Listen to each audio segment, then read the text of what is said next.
Welcome back to Carolina This Week. Joining me now is Mike Zemke with the Toys for Tots campaign. Mike, thanks for being with us. Well, thanks for having me. I appreciate it. Typically every year I like to have somebody from the Toys for Tots campaign come in because we like to talk about all the wonderful toys that adorn the studio, but people might notice this year we're kind of toyless out here, and that's because we haven't received enough to really put out here to be noticeable on our cameras. Yeah, it's a big change from years past, that's for sure. How much of a change is it?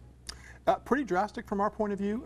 We decided that because we knew the need was going to be so great this year, we would try to get the program started early. So we actually started a couple weeks early getting our boxes out to our donor sites and our pickup sites, and almost immediately noticed a very little traction. We try not to panic until around Thanksgiving every year. Every year it's like the party that you're worried nobody's going to come to. You know, you're worried you're not going to get the toys. But most years it seems to materialize at some point in time, and generally that's in and around Thanksgiving. Well, as of the Monday after Thanksgiving last year, we had collected a very typical around 20,000 to 18,000 toys, looking to get to our goal of around 40,000 toys, which we get close to most years. As of this past Monday, after Thanksgiving, we've only collected 2,000 toys in Horry County in our boxes. Significantly lower. Yes, yeah, quite drastic, and it's got a lot of my team members very worried. You're not alone. We did a story last week. We talked with the United Way, which is the umbrella organization for dozens, I think close to 40 agencies. They're seeing the same thing across the board, lower, maybe not quite as drastic as you're seeing. And what does this mean? You've probably seen firsthand the smiles on the kids' faces that get these toys. What's this going to mean for some kids out there? It's going to mean disappointment, and I think it's going to mean some more angst for parents who sort of depend on us helping them with their kids in years.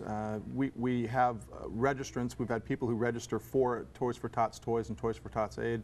In years past, again, around 4,000 to 5,000 families, 4,000 to 5,000 children, or with the commensurate number of children. This year we've got about 3,100 people registered, and with the volume of toys, I believe they're making a decision right now to sort of cut off registrations because we're worried about having enough toys even for that amount of people. I was going to say, if you have 31 registrants and you've only collected 2,000 toys, I'm not great at math, but I can do it on that one. It's going to be hard. It's going to be very hard, and the other thing is that we're seeing a low value in the toys too. You know, we always get sort of small dollar amount toys, very small items. And those typically go in stocking programs for kids, but honestly, that's what we're getting. Now, we do have the ability, and we're really working this angle very hard, is there is a National Toys for Tots Foundation that supports our campaign. They have national corporate donors that occasionally send toys our way, and boy, we've set off all alarm bells we can up with the Marine headquarters in Quantico that we need toys, and can you send us any toys? Have yet to receive a significant amount from them, but we are hopeful that we're going to get some toys to supplement that. But unless we get some local donations here and unless we get some stuff at the local sites, it's going to be a tough Christmas for a lot of kids. I haven't been here real long, but I do know that the people of Horry County do give, and they do take care of their own, and they do it above and beyond many places I've ever been. I'm sure that once they see what's happening, I think we'll probably see the studios start to fill up with toys. But like you said, you're already behind the 8 ball where normally you're up around 20 to 30,000 toys for the year. You're only at 2,000. That's just it. It's shocking, and again, it's something that we didn't become fully aware of until we started doing our counts and going out to the various sites. We've got as many pickup sites as we've always had. In fact, maybe we even have a few more this year. More and more people get involved with the program, but the pickup site people are sort of panicking. They're saying, you know, we're not getting the stuff in here that we usually get, and they're asking us why. We don't have any answer for them. I honestly don't know why people are holding on. Maybe it's timing this year. I'm not really sure, but it's a tough year because need is up and supply is way down. And it's kind of strange too. You hear about all these Cyber Monday and Black Friday record-breaking sales numbers.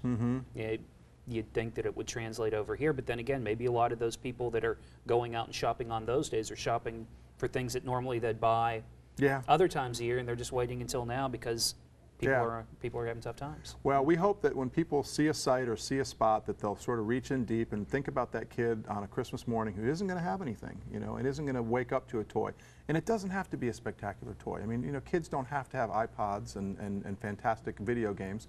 A doll. This whole program started with a Raggedy Ann doll. And just having something, anything for a child is going to make a big difference. Well, Mike, I happen to know that viewers of this show are very generous, wonderful, outstanding people, and I'm sure that they'd like to give. Here on your screen is where you can drop off a toy here at our Conway studio at 1194 Atlantic Avenue in Conway, and of course at our Florence studio as well. You can also go to Krispy Kreme. That is on Tuesday, December 6th. Drop off a toy or give $5 and you will get a free dozen donuts, and we'll be out at all 4 Grand Strand Krispy Kreme locations going live throughout the day. Meet some folks from WPDE while you're out there. You can also go to toysfortots.org where you can also find ways to give. Well, we'll be right back. Mike, thanks for being with us. Thank you. Stay with us.